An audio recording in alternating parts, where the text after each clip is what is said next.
undo.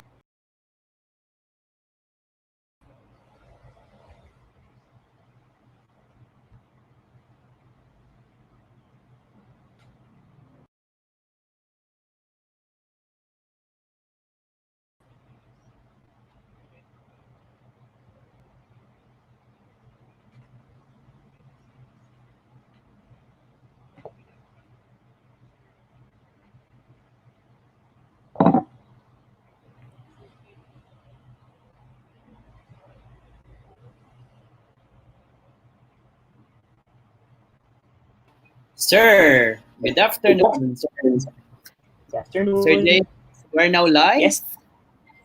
All right. It's great. Kumusta yung lunch Good natin? afternoon. Hi, everybody. Well, I would like to apologize earlier. We had the technical glitches. Nawalan pa ng power. So, we're back. But however, I'm quite worried because the people who were with us earlier baka wala na ngayon. So let's just allocate a few more minutes for us to get back together and continue the session that I have started for this afternoon or earlier this morning. Also joining me this afternoon and assisting me to is Sir Jeff for giving me access to StreamYard instead kasi naglalag yata tayo sa YouTube. So this is a very good get to know more about the module that I am going to prepare. So in the meantime, I'm gonna give you like around 3 more minutes, especially for the ones na wala pa at hindi pa nakaka-log back in sa ating session. I would be starting around the 2:05 and be able to finish in 30 minutes after. This is the part where as we will be discussing the juiciest part of the module, Filipino brand of service for educators during this pandemic. Okay, so while waiting for others to log back in, I would like to, of course, acknowledge all the presence of our colleagues, our faculty members who are coming all the way from various places in Luzon. Earlier this morning, I was reading all the comments on YouTube Live and madami pala tayong mga friends from different places outside Pampanga. And nakakatuwa kasi po, this is an opportunity for us to learn all together. And I'm sure na napaka-generous din po ng A-Team group for giving us this free webinar series for us to be equipped. Lalo na po mga guro. We have to be abreast and we have to be ahead of what is in. And lalo na po ngayon during the pandemic season, we have to be knowledgeable of almost everything kasi sino-sino ba naman ang mag-a-adjust kundi ang mga guru din para makapagbigay po tayo ng maayos na serbisyo sa ating mga kabataan. Alright? So while waiting, I still have roughly around 2 minutes. Kamustahan na lang po muna siguro kung meron po tayong chat box dito sa baba. Feel free to raise your concerns or your questions. Kung gusto niyo pong bumati, we will be reading them out later on kung meron po tayong mga free time. Okay? I hope you had your lunch. And as for me, I was eating sisig earlier. Sisig na walang egg at walang mayonnaise. That is the authentic sisig for Kapampangans, no? O, yun. Alright, so kaway-kaway lang din po tayo. And I hope you're doing well and okay. And I think and I believe that this session is to be recorded and should there will be some of us na nakamiss out ng second part, please, what do you call this? Share the recorded version of this, no? Para naman po makasabay at makasama din po sila.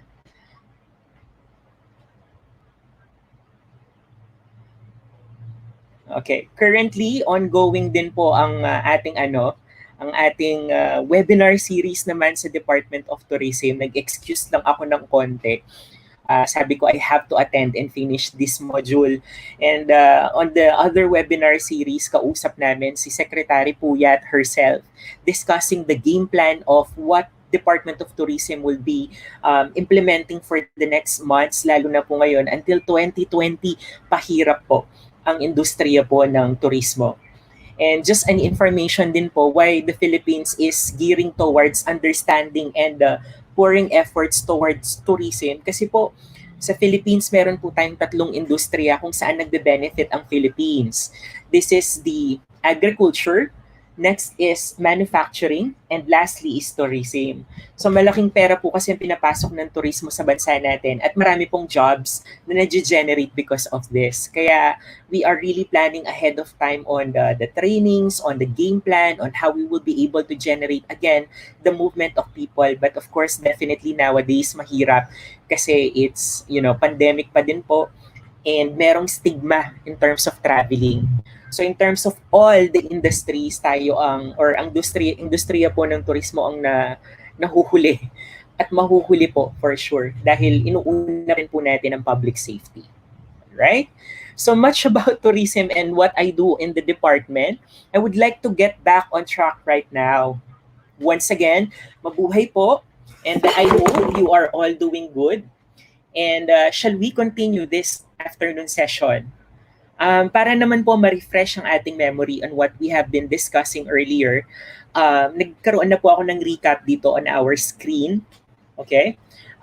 This morning, we started by understanding what mabuhay is all about. Why it is important for us to say mabuhay in our classrooms. We've learned the etymology and the objectives behind it, and that is to promote the Filipino culture. We've also understood on the nutshell of what are the issues concerning the education during the pandemic. Meron po tayong mga tatlong factors na na-mention. Una sa lahat ay ang mga magulang or parents ng mga estudyante. Pangalawa, ang concerns ng ating mga kabataan na gustong mag-enroll pero walang means. Another one is the concerns of the teacher, of which aside from coming up or putting a decision between cost and benefit na gagawin po ng gobyerno, we also have to prioritize, of course, the public safety. Now, we were able to also understand the new normal and the dependence to its technology or to the technology and how we are going to be prepared in delivering our profession efficiently and effectively. Now, we also understood earlier what a brand is, and we mentioned that as Filipinos, aside from just knowing the brand identity, meron din po tayong brand culture na kailangan nating ipalaganap. And that is not just only reflective to the "It's More Fun in the Philippines" logo, but of course through our ways, through our gestures, through our languages, or language rather. Ayun po ang mga different ways for us to come up with a good branding for the Filipinos. We've learned what a mabuhay gesture is all about, and I hope, I was saying that earlier, ito po yung magiging output po ninyo. The Department of Tourism wishes to see all our teachers to do the mabuhay gestures. Lalo na po ngayon, free lang naman din po ang ating module for this afternoon. Gusto lang po ng Department of Tourism na makita na meron po kayong natutunan. So we will be requesting roughly around 5 to 10 seconds of the mabuhay greeting on our Facebook wall at i-attach na lang po natin ang hyperlink on our evaluation form later on. Okay? So I'm excited about that. And lastly, before ako naputol or before nagkaroon ng technical glitches, we learned also the importance of service and its effect on social media. That our job is highly at stake because there are many ways for us now to be evaluated in the eyes of public. Lalo na po ang ating mga kabataan, maraming ways for them to look for evidences, how we are doing our job. And my scare ngayon, dahil online po tayo, is paano na po kaya kung nire-record tayo to our disadvantage? So we have to be careful on this medium and our ways. And all just we could do is to be just good at what we do. And that is teaching po. All right? So I hope all those points are cleared. And these are the things that we've been discussing earlier this morning. So as we continue, I'm gonna be saying that the mabuhay culture, the ways for us to deliver the mabuhay and the Filipino culture rather, may pinaghugutan po yan. Nagmula po iyan sa ating mga 7 Filipino values na little did we know, nakakalimutan pala natin na meron tayong mga values na ganito. And then this afternoon will be our aha moment na ma-reflect po sa atin ulit na ano ba yung mga values na to? Am I still doing them? Am I still applying them to my job? Okay? So here are the 7 M's po. They are makamaylikha, makatao, makakalikasan, makabansa, masayahin, may bayanihan at may pag-asa. I think four of these are reflected on DepEd mission objectives rather. Okay?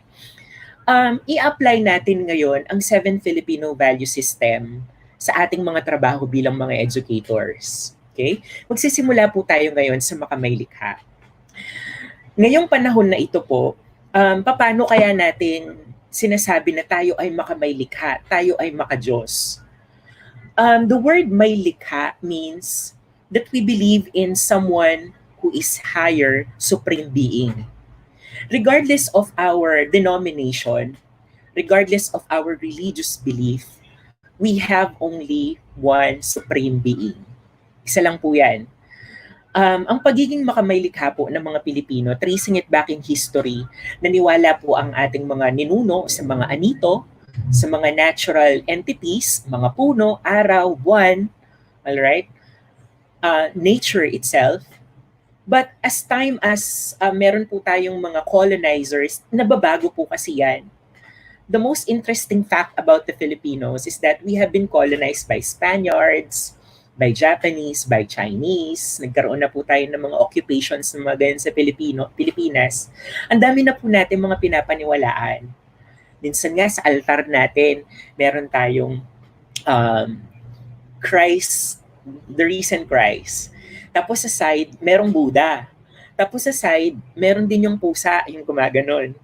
So nakakatuwa na incorporated yung iba-ibang religion, iba-ibang sect, iba-ibang denomination all in one household. Okay? But that is just a broader picture of what makamaylikha is.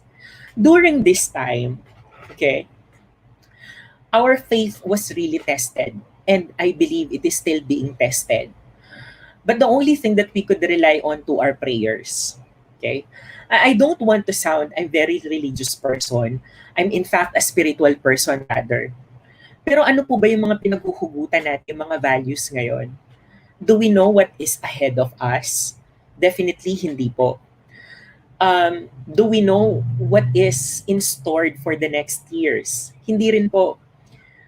Who would have thought that December, nag-ring ng alarm ang China na meron tayong SARS-like pandemic? We didn't, or we ignored it. At ngayon, we are suffering. All of us are suffering. Now, I'm just saying that there's only one supreme being who could handle everything. Okay? For amongst our brothers and sisters who are Catholic, ang dami-daming mga religious practices ang na-postponed or ang hindi nag-push through dahil sa pandemic na ito. Right? Same is true with our kapatid in Iglesia, our fellow brothers and sisters with our Christian community, with all denominations. Ang dami-dami nating mga religious rites na hindi na natin ginagawa in public ngayon. But still, at the end of the day, we believe in it. Tama po? This is because we have this value system that we believe in God. And that is one supreme being, and that is one utmost strong value system that is innate amongst us Filipino. If we could look into back time or balikan po natin ang mga nakaraang mga panahon na meron po tayong mga disasters na na-encounter. Okay. I was 6 when Mount Pinatubo erupted.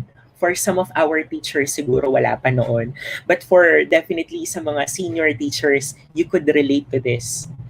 The moment that Mount Pinatubo erupted, Pampanga is one of the provinces which was really devastated.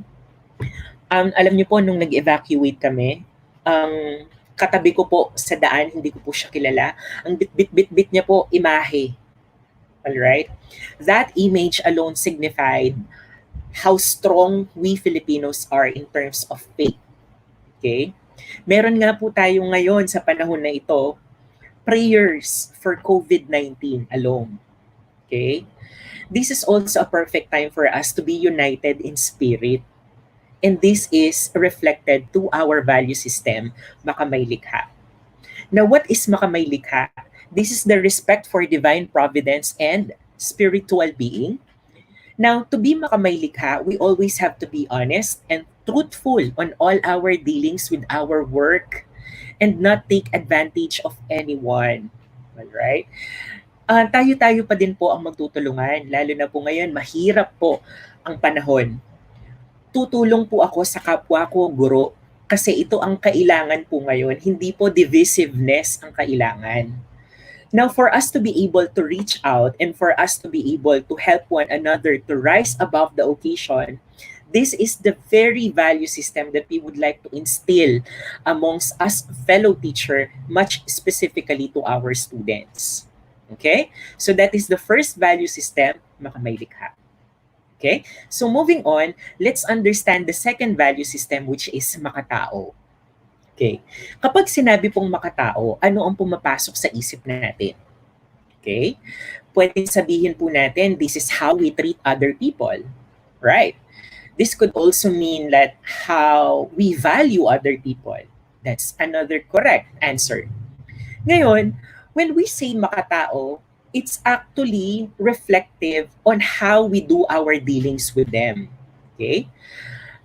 This picture actually tells a lot of things. I love this picture because it is a picture of the youth with another youth who is a teacher volunteer teaching these preschoolers how to probably color, how to do arts. Okay? The very foundation of every society are the children. And this is also another reminder for us teachers. Are we doing our job very well? Ngayong panahon po ng pandemya, we can't definitely reach out like this on the picture. Ano ang mode po natin para magturo? Online lang po talaga lahat. Okay? How we are doing things in our university until December po, wala po kaming face-to-face contact.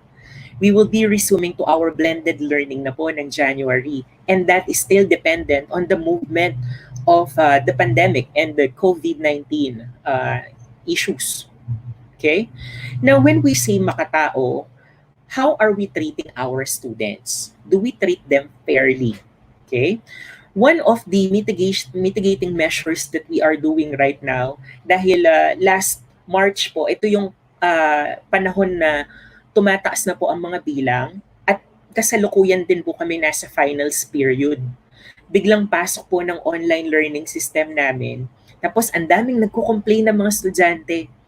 The only thing that we did for us to pacify our student and to give intervention to the difficulties that they have is to be lenient with the deadlines. Okay? We even put and added a marking incomplete sa final section or sa final marking para lang hindi po bumagsak ang mga estudyante. We gave intervention in a way na wala pong maiiwan. Alright? Pero ngayon po, what are the ways that we could think of for us to reach out towards our student, lalong-lalo na po sa mga wala pong access? Okay? This is our next value system. How are we bilang mga guro and how are we bilang mga tao? Kasi it's a reminder too na ang dali para sabihin na gusto kong magpakatao pero ang hirap-hirap din at some points. Minsan bilang mga guro iniisip natin, paano natin i-deliver ang lesson na ito? How are we gonna be reaching out towards different types of learners? Okay? But the value and the idea of pagiging makatao is rooted on our orientation as a family. Okay? Our family had started the value system that we have. Sila yung nagturo sa atin ng po at opo. Alright? But one of the issues that we have, I was saying earlier, is during this pandemic, not all parents are oriented to teach in a way that teacher does. So, kumusta po kaya ang mga bata ngayon na nasa bahay, nahihirapan pong mag-access ng mga lessons at walang iba pong makakatulong sa kanila aside sa teacher, kundi ang magulang. But despite that, I'm just saying that there are many ways for us to reach towards our student and for us to be able to do our job better. Now, ang pagiging makatao is also reflective to our sense of belongingness. Do we have a sense of to get belongingness in a sense na meron ba tayong mga group? Like this one, a team is a group for basic education, teachers, whereas ang goal po natin ay magkaisa, sabay-sabay na matuto on the things that we are facing ahead of time. In the higher education, meron din po tayong mga bayanihan act. Meron po tayong grupo on social media na sama-sama po ang lahat ng university sa Philippines at nagkakaroon po sila ng idea sharing, how they could benefit from one another, what are the best practices that we could do for us to apply it on our own institution. Okay? So we have to respect and treat our students as if they are members of the family. Again, I'm just sharing this to you because I belong to this university where I admire the institution because we are all about students. And we always say no one is left behind po. Okay? Because students deserve better from the institution, particularly from their teachers. So that is the second value system, our pagiging makatao. Next, ito, one of my favorites is makakalikasan. Now, bakit pumapasok ngayon ang pagiging makakalikasan sa 7 value system? You know what? Sa ahensya po ng turismo, ang pinaka-reason po bakit pumapasok ang napakaraming turista sa Pilipinas is it's because of our natural wonders. We have everything here. From the mountains, from the terrains, from the flatlands, to the seas, down under, kompleto rekado po tayo. Kaya napaka-intensified po ng campaign for us to protect all the natural environment and even the man-made attractions that we have. Now, what does makakalikasan means during this pandemic? The truth is, nature has its cunning way to take back what belongs to her. And the truth is, galing din po sa nature ang coronavirus, COVID-19. Alright? Nagkaroon po kasi tayo ng abuse, whether we like it or not. It was an abuse that ang gumawa po nun ay tayong mga tao. We've involved with wildlife trafficking and poaching. Right? Nagkaroon po tayo ng mga depleting natural resources. Since ito yung mga issue, ito na po at naging reservoir of disease po ang ilan sa ating mga lugar. Ayan, ang balita daw po kasi dito ay kumain ng daga yung mga tao dun sa kabilang bahay. Kaya yun ang pinagmulan daw po ng COVID-19. Meron din naman pong mga intelligence report or I don't know if it's true na gawa daw po talaga sa laboratory ang virus that means to, eradicate some parts of the population. But that is so inhumane for us to believe in it. But one thing is for sure, that this coronavirus, COVID-19, came from nature, right? So what can we do for us to prevent this from spreading? We can only do our part to stay home, all right? Now, there is also a benefit that was generated out from this coronavirus pandemic. Meron po siyang naidulot na maganda sa environment, and these are the following. 4 important factors. Carbon emission po nabawasan dahil walang movement of footprints. When we say footprints is the movement of people from one point to another. So wala pong sasakyan, people are not traveling, all right? Wala po ang mga gateways, walang eroplano, walang lahat. So nagkaroon tayo ng elimination on carbon emission. Of course, na-eliminate din po dyan ng waste. But personally, my problem about waste generation is surely dadami at magmumultiply po yan pag nagpalit na po tayo ng status. Because restaurants, facilities that offers services to public would be using disposable items. So wala na pong gumagamit ng kutsara na metal. So magpa-pile up ulit ang plastic. So it is also important for us to tell our students what are the different ways for us to conserve our resources, particularly during this COVID-19 pandemic. All right. Another benefit that was generated during this crisis is the wildlife and habitat rehabilitation. Bumabalik na po ang mga hayop, ang ating nature on its original form. In the past 2 months. Imagine the past 2 months had brought a lot of impact, but there's always something good that comes out from it. And we were able to reserve and conserve energy use because of this pandemic. So, yes, that's true. Meron at meron pa rin pong mga kagandahan ang nangyayari out of this misery. All right? So we have to be positive about it. And what do I plea to all the teachers now who are listening is we have to intensify, of course, the protection of our environment and of course our resources, lalo na sa mga kabataan. It's not enough na tinuturuan natin magtapon ng basura on the rightful places. No, our purchases are actually creating a huge impact towards the environment. What do I mean by that?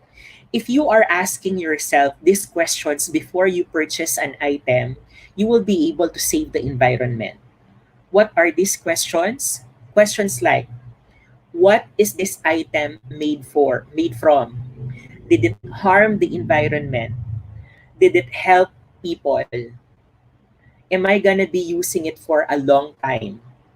If I will be asking these questions before I buy something, then I am considering myself to be an environmentalist already. Okay? So let's teach this value system towards our student. Okay? So that is the third value system. Let's move on to the meron pa pala. Sorry. When we say makakalikasan, okay, we have a job to perform. We are all stewards of the environment. We have the responsibility to preserve, conserve the natural resources and cultural heritage of our country. And that is also the reason why early this morning nasabi ko, we have to protect the language of Kapampangan.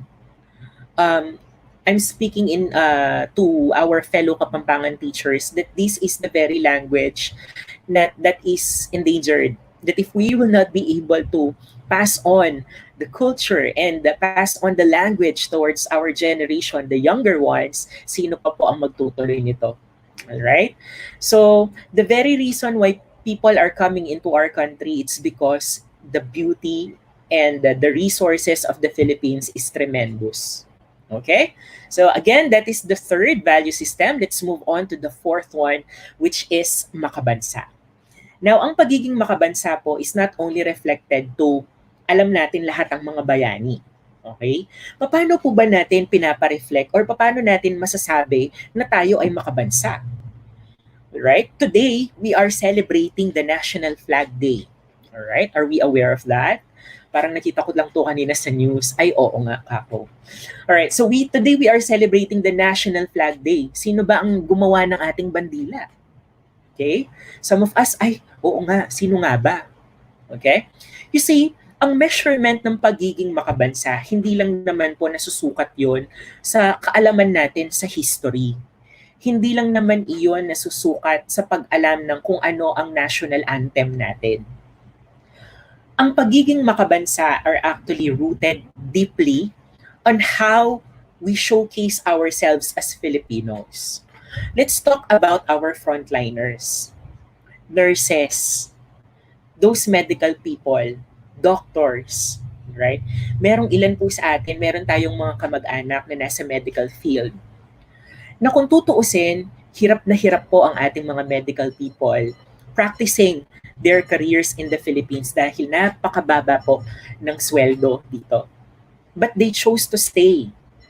That alone is a manifestation that they have this makabansa value para sa bayan. Okay? Many frontliners are out there doing their job for us. Pero meron pong ilan sa atin ang matigas ang ulo, aminin po natin. But the only thing that we could always do is understand that hindi naman natin ginusto ito. But the thing is, we have to make it sure that we play our part.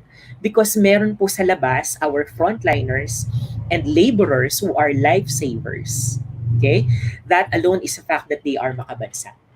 Also, once everything is lighter on its shade, GCQ, we have to understand that for us to help the Philippines, we have to tour, eat, buy, raise, love local.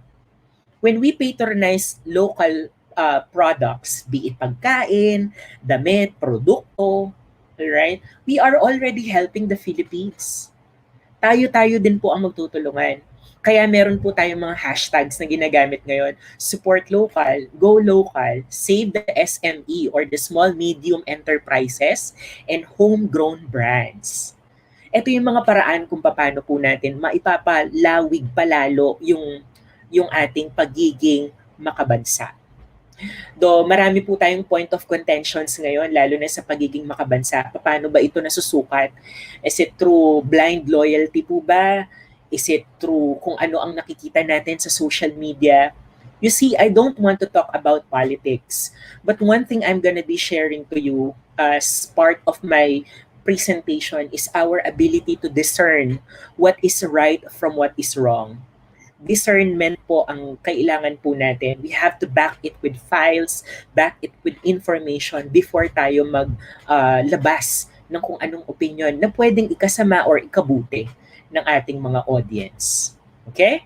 So ang pagiging makabansa, it is nation building. This is everybody's responsibility. We have to promote the principle of Pinoy first, because we respect the laws and we would like to ensure that the students also observe the rules and regulation. Now, let us do our share to ensure a safe and sustainable, happy nation. So ang laki po ng mga nakapatong na responsibilidad sa ating mga balikat. Kung tutuusin po, kaya ko naman pong iwan ang academe, kaya ko pong iwan ang pagtuturo. But the end of the day, parang nasasabi kong natutulog ako ng maayos ngayon because in every session, in every training that I conduct, I believe merong mga estudyante ang natuto. Okay? At kung meron po akong natutunan na persuade or na what you call this, na enhance na mga bata to do better for the benefit of the Philippines, then I think I did a good job. All right? You see, teaching sometimes, it's really tiring. It's nakakapagod po. Alam ko po yan. Ang tatay ko, nakikita ko gumagawa po yan ng lesson plan. Gabi na, sumusulat pa din po yan. They are gonna be preparing the lessons for the next day. Tapos, kung meron pa kayong continuing study, nagmamasteral po kayo, it's a different story. Alright? And I know it's too much for us to take our job, but at the very reason of it, let's go back to the very reason why we entered our profession. Right? Ang pinaka-reason natin nung nag-aaral pa kayo ng education, it's because you would like to help the children. Gusto natin makatulong sa mga bata. And now that we are having this platform and this podium for us to speak in front of like around 200, 300 individuals a day, then we have a huge platform for us to perform. Okay? So I hope nakakasunod po tayo sa ating mga value system. Alright. Next value system, the fifth one is our ability to be masayahin. Okay. Ano po bang ibig sabihin ng masayahin? At kapag sinabi po bang mga Pilipino, are we the type of person na palangiti? I believe everybody could relate to this. Yes, it is true that Filipinos are the most happy person in the world. Paano ko pong nasabing totoo po yan? Nasa statistics po yan ng ahensya ng turismo. The very reason why foreigners are visiting us because of our warm hospitality. Okay? Now, what is pagiging masayahin? Let's try to look at this. I think ang magiging scenario ngayon sa mga online classes are like this. Okay? Hindi natin nakikita fully kung anong nasa likod ng ating mga laptops. Pero ano kaya magiging itsura ng mga bata? Siguro binabantayan ng mga mothers yan or ng mga lola na may pamalo just for them to do it. You see, we have incorporated a lot of humor in everyday lives. Kahit gaano po kahirap ang buhay, nakukuha pa rin po natin mag-insert ng humor at saka ng jokes just to lighten up the mood.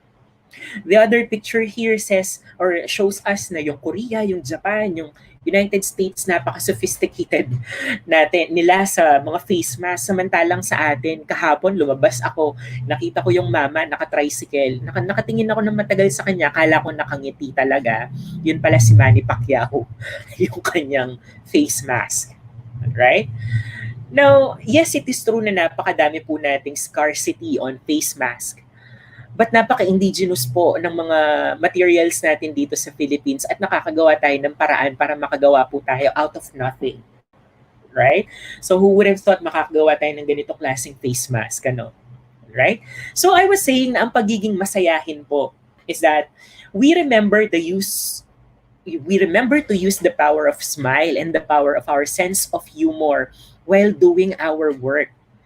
You know what? I admire our teachers who normally can crack jokes in classes. Kasi I am trying to be funny too. Pero hindi innate sa akin yung magpatawa talaga at its best. Because there are teachers who are naturally are happy teachers and they could crack a joke at an instant. No, I admire these teachers because they could leave the room so light and at the same time natututo yung mga bata. There was this one research that I've read that nowadays, ang mga estudyante hindi na natin nakukuha po sa sindak. Alright?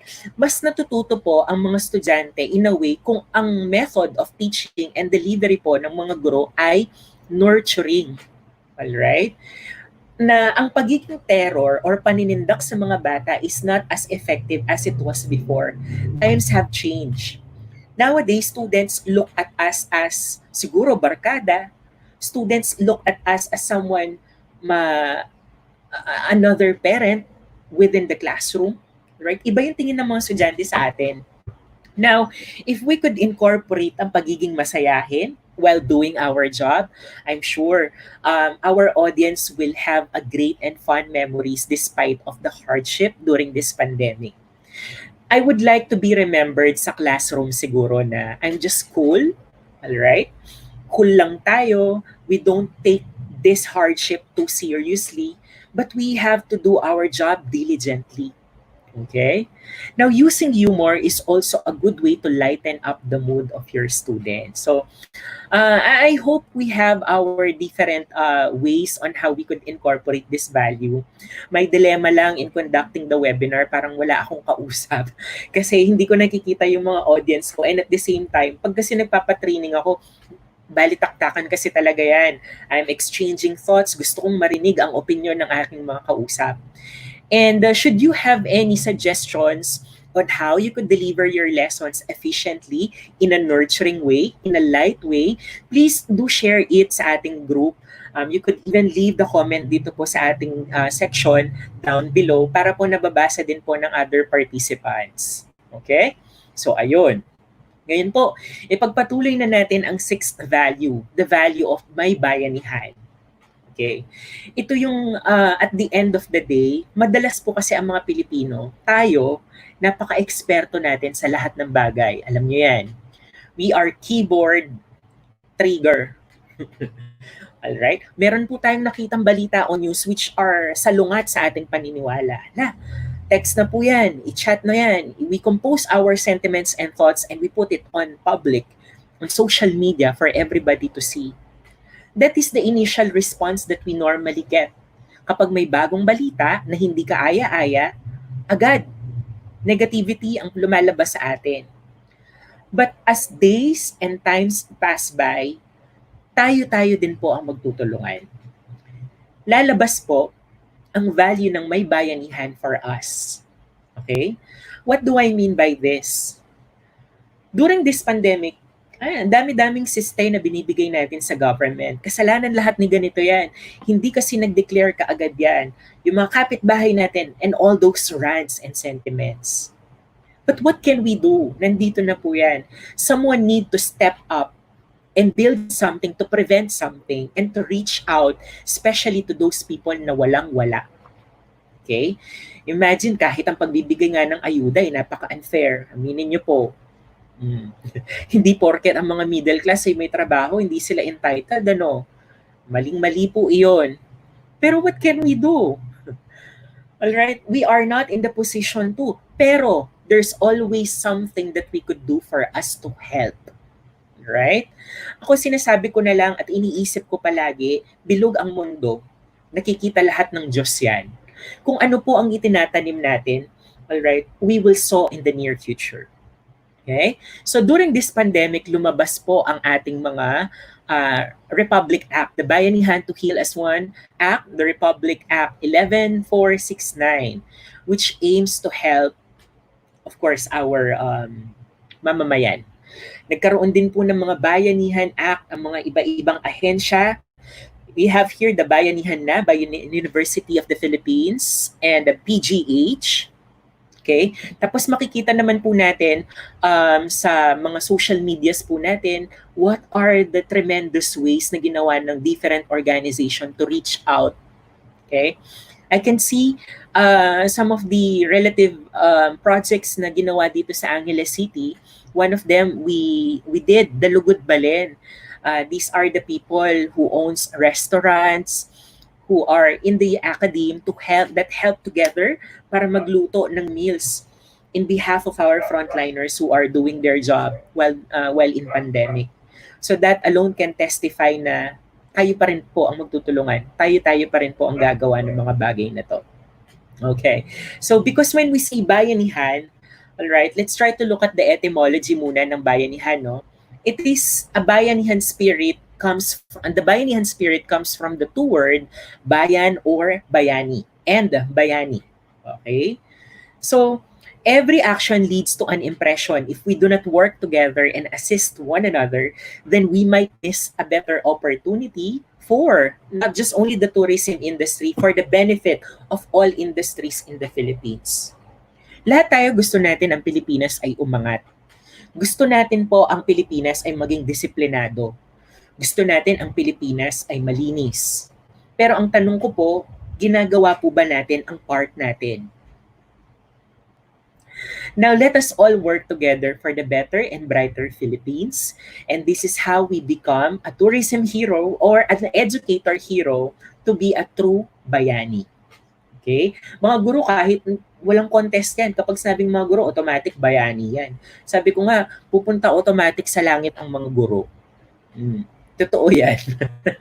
Okay? Kasi pinagkatiwala po sa atin ang trabaho na Jesus Christ Himself is a teacher. And our way for us to do our profession is to look after our sheep. And these are our children. Okay? And last but not the least, for our seventh value is of course, may pag-asa. What do you mean by may pag-asa? If pagninilayan po natin ito, one word that comes to my mind is may bukas pa. Okay? Tayong mga Pilipino din po, reklamador. Okay? Can you attest to that? Naniniwala po ba kayo? Ang dami nating reklamo sa buhay. Tulad ngayon, I'm sure, isa sa inyo nagsabi, ang init-init naman. Alright? Ako kanina nagreklamo ako, bakit walang internet? Bakit naghahang ako? Kasi napuprostrate po ako kapag napuputol yung presentation. That alone nireklamo ko. Siguro mga ilan sa atin nagreklamo, bakit ganitong ulam? But the end of the day, these are just rants. But we always say, at the end of the day, bahala na. Now, the word bahala na also was rooted from the root word bathala na, which means to say, we believe in one God. Because after all, tomorrow is another day. May pag-asa po. Now, during this time, nakita ko po to sa YouTube, ang sabi dito sa kanilang opinion, COVID ka lang, Pilipino kami. Naniniwala po ba kayo? You see, ang COVID-19 po, hindi lang po to problema ng mga Pilipino. Alright? Hindi lang po to problema natin na hindi tayo nabigyan ng ayuda, problema na wala po tayong maayos na healthcare facilities, ang problema ng mga Pilipino na wala po tayong maayos na programa para sa mga guro, para sa mga estudyante. But if we're gonna be looking at different and other countries, they are even in different situation na mas mahirap pa po. At the end of this, COVID-19, as Filipinos will rise above the situation. Aangat at aangat pa rin po tayo at the end. Imagine, ang dami na po nating napagdaanan. Dumaan na po yung mga sakuna, calamities. Alright? In my lifetime, nakailan po akong calamities. Yung sa Baguio, yung lindol, Pinatubo, yung lahar, lindol, maraming bagyo po. Okay? Nakailang recession na rin po ako. At ngayon, eto naman po, kumusta pa kaya ang ating mga senior teachers? But, at the end of the day, buhay pa rin po tayo. Okay? This is one of the amazing value trait that we have as Filipinos. We always believe that tomorrow is a better day. Okay? We never give up. Habang buhay, may pag-asa. It is a familiar line we hear from Filipinos who are undergoing through adversity or difficult times, because we are able to rise up again whenever we encounter challenges. Hindi natin maitatago kung ano ang galing ng mga Pilipino. And let us show how good we are as teachers in delivering our job. I have a strong and high regard for every teachers that I know. Kapag sinabing teacher ka, ay, hands down agad. Hindi dahil isa rin po akong guro, pero nakita ko kasi yung struggle, lalo na sa mga nasa basic education. Ang hirap po ng trabaho ninyo. Kaya saludo po ako. Mabuhay po. Alright, so kung susumahin po natin kung ano yung mga 7 Filipino value system, i-recap na lang po natin sila: makamaylikha, makatao, makakalikasan, makabansa, masayahin, may bayanihan, at may pag-asa. All of this value system are reflected on our culture. Lahat po yan, ang ginagawa po niyan, ito yung identity ng Filipino brand. Of all the countries in the world, hindi po yan makikita kung saan. Sa Pilipinas lang po. So, if you're gonna be thinking walang pag-asa ang Pilipinas, actually there is, because we have these 7 values. Alright? We still believe that we have a better Philippines. And let's ask ourselves, alin dito sa 7 value M, or how am I showing each of this value system in my work? Am I reflecting them on my lessons? Am I reflecting them on my classroom? Now, this is where I would like everybody to reflect. Okay? Let's reflect on how we could incorporate the 7 M's in our classrooms. Tanungin natin, am I doing them? Okay? Now, where do I need to change? Kung hindi ko nagagawa ang lahat, saan ko kailangan magbago? What can I do differently to make myself better in teaching or in education?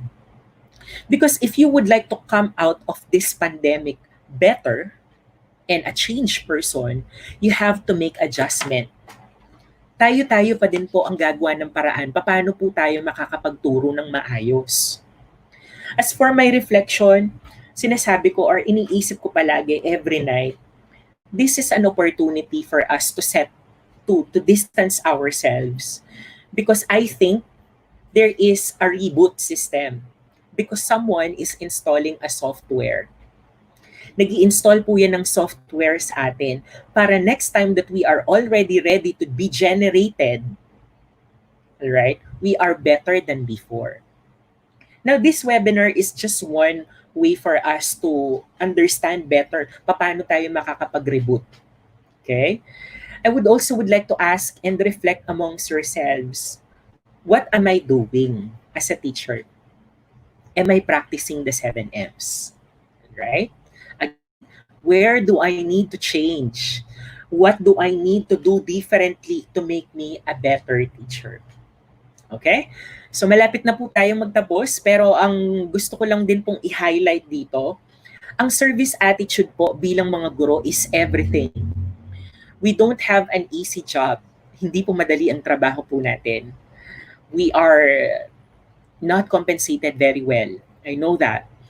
We don't have all the resources for us to do our job very well. Tapos ang dami-daming requirement. But at the end of the day, our attitude in giving professional service is all that matters. Okay?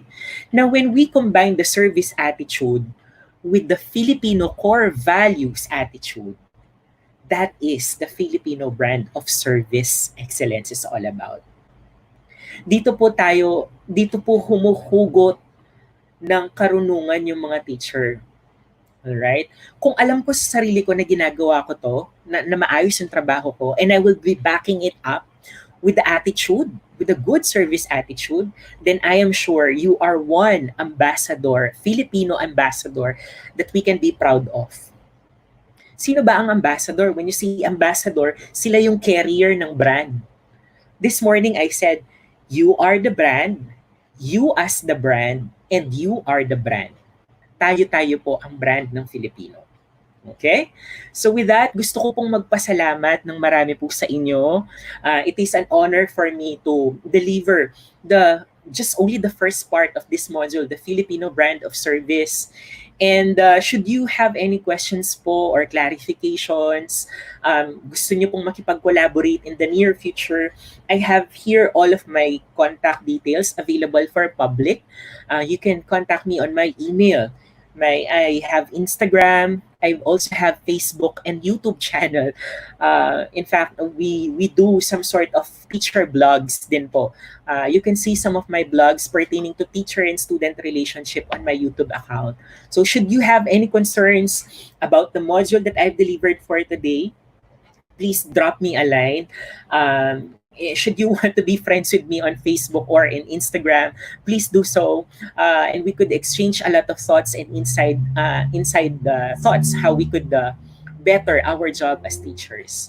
So one thing that I'm gonna be asking for all of our participants this afternoon and the ones that came from the morning session, please do fill up your evaluation form, and at the bottom part, meron po kayong requirement ata na kailangan isubmit yung output. The simplest and the creative output that I'm gonna be asking from you is to do the mabuhay gesture on your social media. I-record nyo po yung sarili ninyo and then you say, mabuhay, right? That is just already enough that I could say na ginawa ko pong maayos ang trabaho kong ito. And please do use the hashtag DOT. Alright? Para nakikita po ng ating mga ahensya na marami pong natututo sa module nito. Alright? So with that, maraming salamat po. Mag-iingat po kayo.